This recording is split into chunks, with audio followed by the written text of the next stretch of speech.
وأزلفنا ثم الآخرين.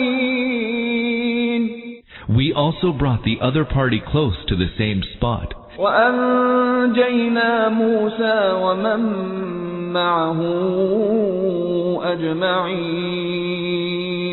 And we delivered Moses and his companions, all of them. ثم أغرقنا الآخرين. Then we drowned the others. إن في ذلك لآية وما كان أكثرهم مؤمنين. Surely there is a sign in this, but most of them would not believe. 48. That is, Pharaoh and his army. 49. That is, the Quraysh have this lesson to learn from this. The obdurate people like Pharaoh, his chiefs and followers had not believed even though they had been shown clear miracles for years. They had been so blinded by obduracy that even on the occasion of their drowning in the sea, although they had seen the sea parting asunder in front of their very eyes, the waters standing like high mountains on either side, and the dry path in between for the Israelite caravans to pass, yet they failed to understand that Moses, peace be upon him, had divine succor and support with him which they had come out to fight. At last when they came to their senses, it was too late, because they had been overtaken by the wrath of Allah and the sea waters had covered them completely. It was on this occasion that Pharaoh had cried out, I have believed that there is no God but the real God in whom the children of Israel have believed, and I am of those who surrender. Surah Yunus, Ayat 90. On the other hand, there is a sign in this for the believers, too. They should understand how Allah by His grace causes the truth to prevail in the long run and the falsehood to vanish, even though the forces to evil may appear to be dominant for the time being. وَإِنَّ رَبَّكَ لَهُوَ الْعَزِيزُ الرَّحِيمُ. Verily, your Lord is immensely mighty, ever compassionate.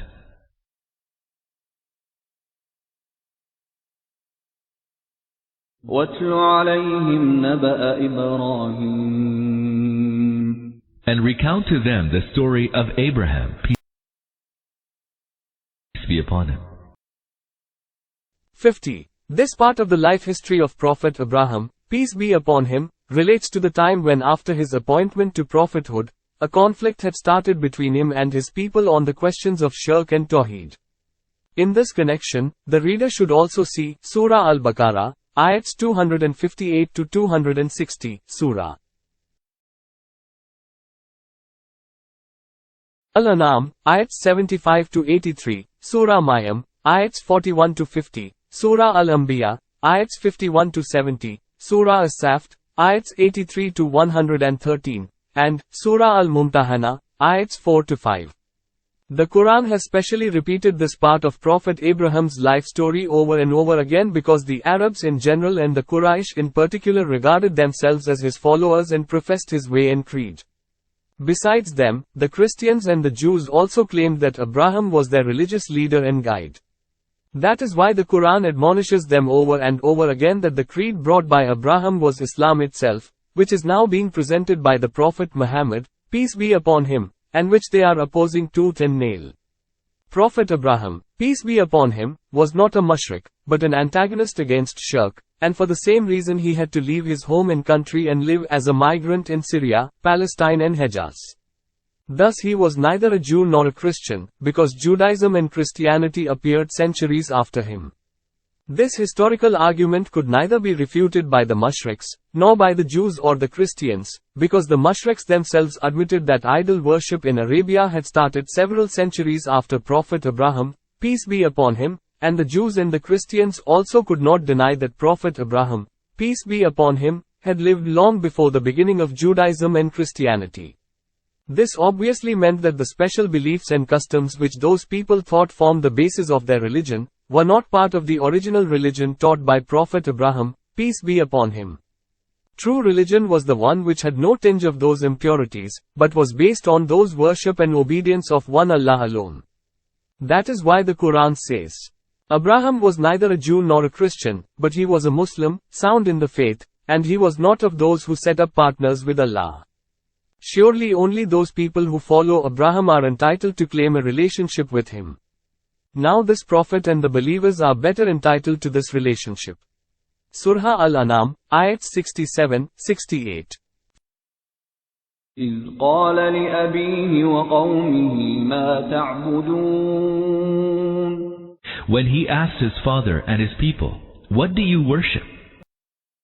51. Obviously the object of this question was to remind the people that the deities which they worshipped were false and absolutely powerless.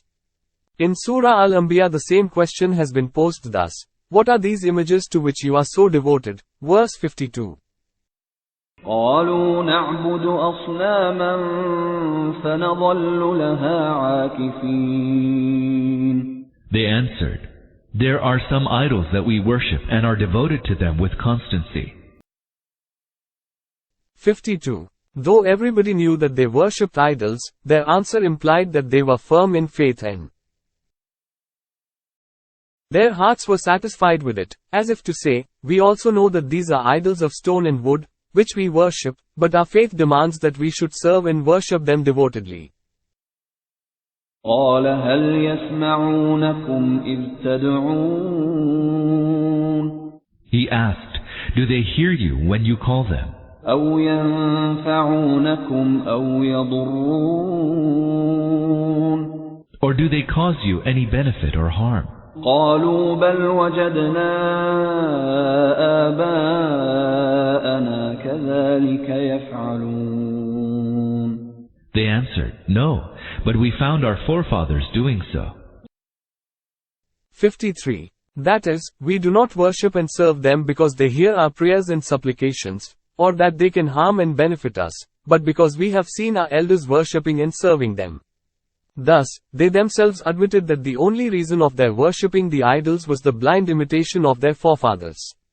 In other words, they meant this: there is nothing new in what you are telling us. We know that these are idols of stone and wood, which do not hear anything, nor can harm or do good. But we cannot believe that our elders who have been worshipping them since centuries, generation after generation, were foolish people. They must have had some good reason for worshipping these lifeless images, so we are doing the same as we have full faith in them. قال أفرأيتم ما كنتم تعبدون Thereupon, Abraham, peace be upon him, said, "Have you seen with your eyes those whom you have been worshipping? أنتم وآباؤكم الأقدمون You and your forefathers of yore?" 54. That is it enough to say that a religion is true only because it has been held as such by their ancestors? Should people, generation after generation, go on following their ancestors in their footsteps blindly without ever caring to see whether the deities they worship possess any divine attribute or not, and whether they have any power to influence their destinies? فإنهم عدو لي إلا رب العالمين They are all enemies to me, all, except the Lord of the universe. 55. That is, when I consider them, I see that if I worship them, I shall ruin myself both in this world and in the hereafter. As their worship is clearly harmful, worshipping them is worshipping one's enemy. These words of Prophet Abraham, peace be upon him, bear a close connection with verses 81-82 of Surah Maryam, which say, these people have set up gods other than Allah so that they may become their supporters. But they will have no supporter. All of them will not only disown their worship but also become their opponents. On the day of judgment it should be noted that Prophet Abraham, peace be upon him, did not say, they are enemies to you, but said, they are enemies to me.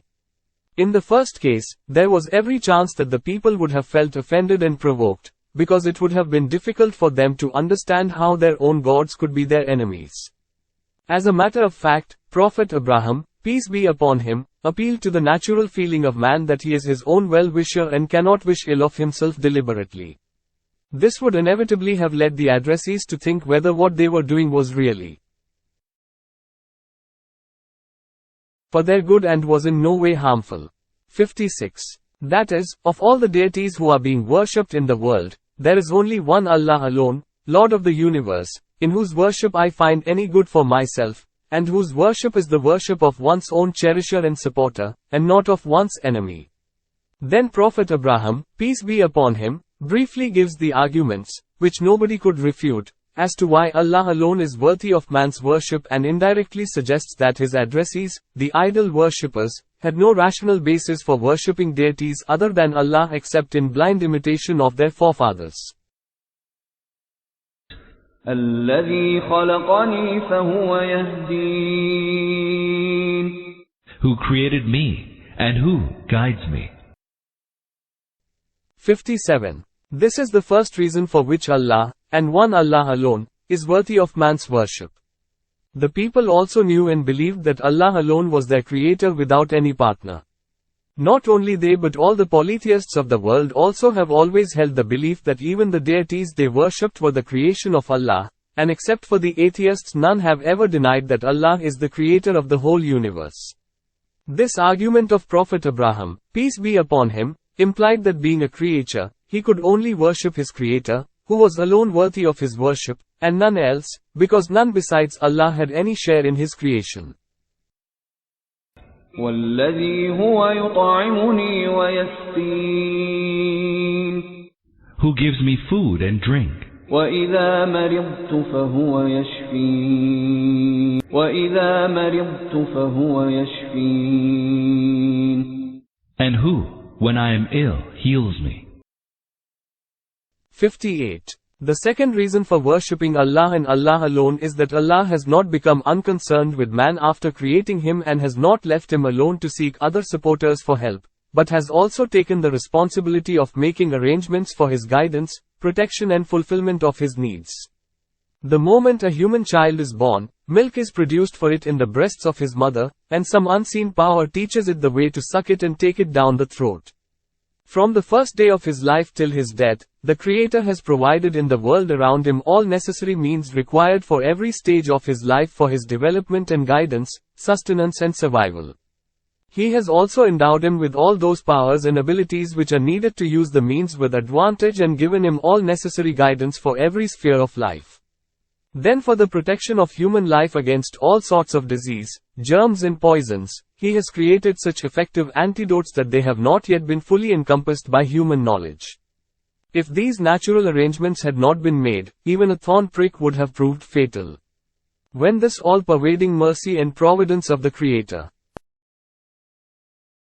is supporting and sustaining man at all times in every way, there could be no greater folly and ingratitude on the part of man than this, that he should bow down before others than Allah and seek their help in need and trouble.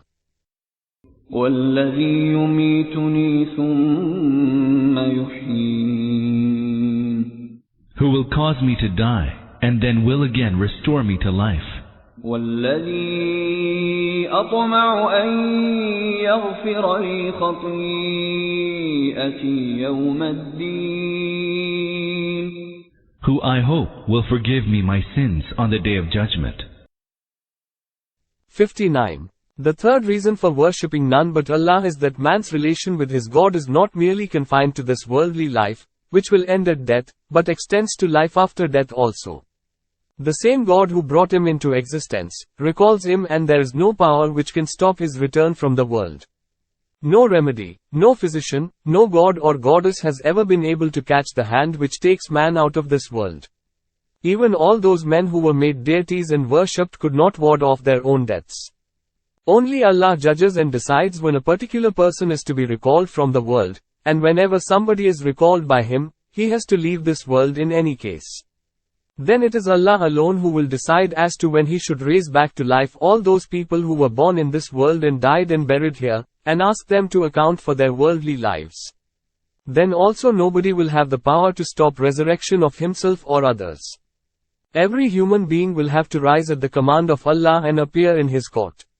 Then Allah alone will be the judge on that day, and nobody else will be a partner in his judgment in any degree. To punish or to forgive will be entirely in Allah's hand. Nobody will have the power to get somebody forgiven if Allah would want to punish him, and punished if Allah would want to forgive him. All those who are regarded as intercessors in the world, will themselves be hoping for Allah's mercy and grace for their forgiveness. In view of these facts, anybody who worships others than Allah, is in fact preparing for his own doom. There can be no greater misfortune than this, that man should turn away from Allah who controls his life here as well as in the hereafter, and should turn for help and support to those who are utterly powerless in this regard.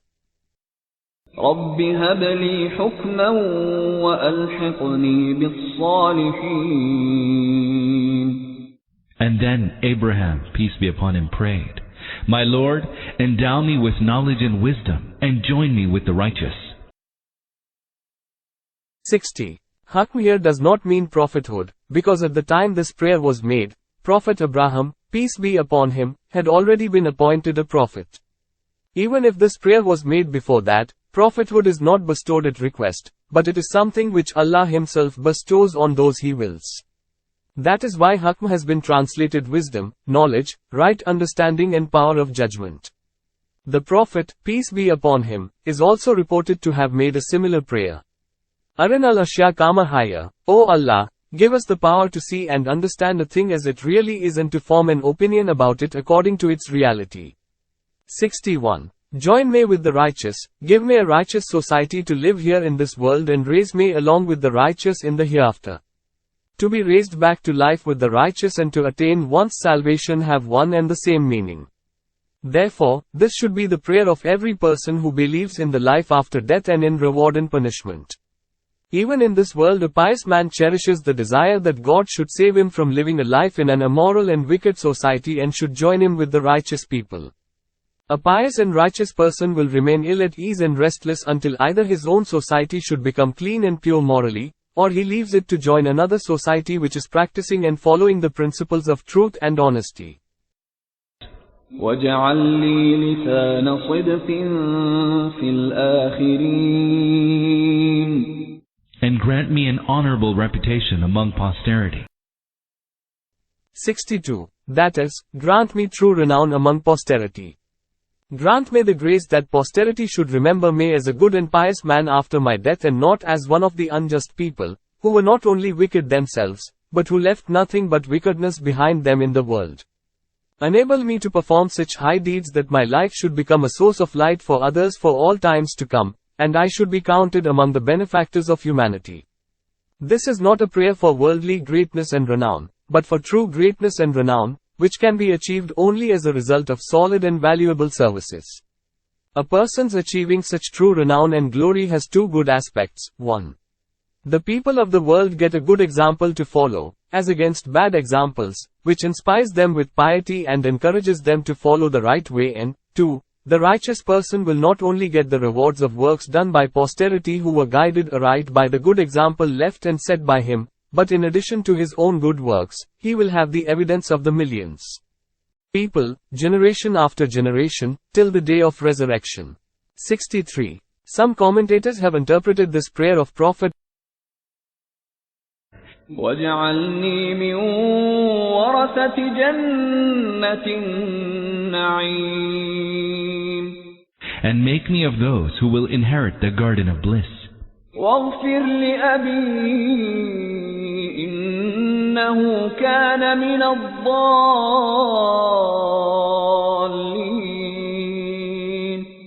And forgive my father, for he is among those who strayed. Abraham for his father's forgiveness to imply that he had prayed to God to grant his father the favor to accept Islam, because forgiveness in any case is interlinked with and dependent upon faith. But this interpretation is not borne out by the other verses of the Quran. The Quran says that when 63. Some commentators have interpreted this prayer of Prophet Abraham for his father's forgiveness to imply that he had prayed to God to grant his father the favor to accept Islam, because forgiveness in any case is interlinked with and dependent upon faith. But this interpretation is not borne out by the other verses of the Quran. The Quran says that when Prophet Abraham, peace be upon him, left his home at the tyrannical treatment of his father, he said, I bid farewell to you. I shall pray to my Lord to forgive you, for he is very kind to me. Surah Maryam, Ayat 47. To fulfill this promise, he not only prayed for the forgiveness of his father, but for both his parents. Lord, forgive me and my parents. Surah Ibrahim, Ayat 41. But afterwards he himself realized that an enemy of the truth, even if he be the father of a believer, does not deserve a prayer of forgiveness. Thus according to verse 114 of Surah At-Tawbah, the prayer of Abraham for his father was only to fulfill a promise he had made to him, but when he realized that he was an enemy of Allah, he disowned him. وَلَا تُخْزِنِي يَوْمَ يُبْعَثُونَ And disgrace me not on the day when people will be raised to life. 64. That is, do not put me to disgrace on the day of judgment by inflicting punishment on my father in front of all mankind, when I myself shall be witnessing his punishment helplessly. يَوْمَ لَا يَنفَعُ مَالٌ وَلَا بَنُونَ The day when nothing will avail, neither wealth nor offspring, إِلَّا مَنْ أَتَى اللَّهَ بِقَلْبٍ سَلِيمٍ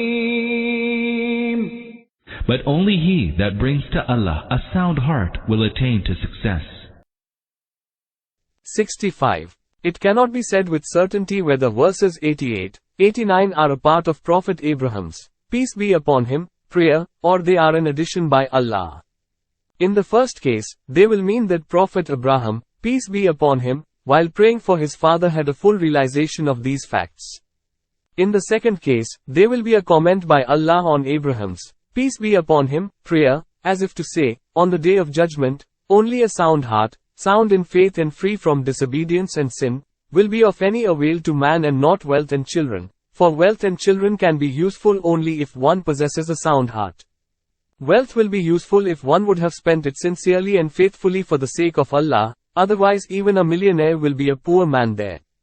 Children also will be of help only to the extent that a person might have educated them in faith and good conduct to the best of his ability. Otherwise, even if the son is a prophet, his father will not escape punishment if he died in the state of unbelief, because such a father will have no share in the goodness of his children.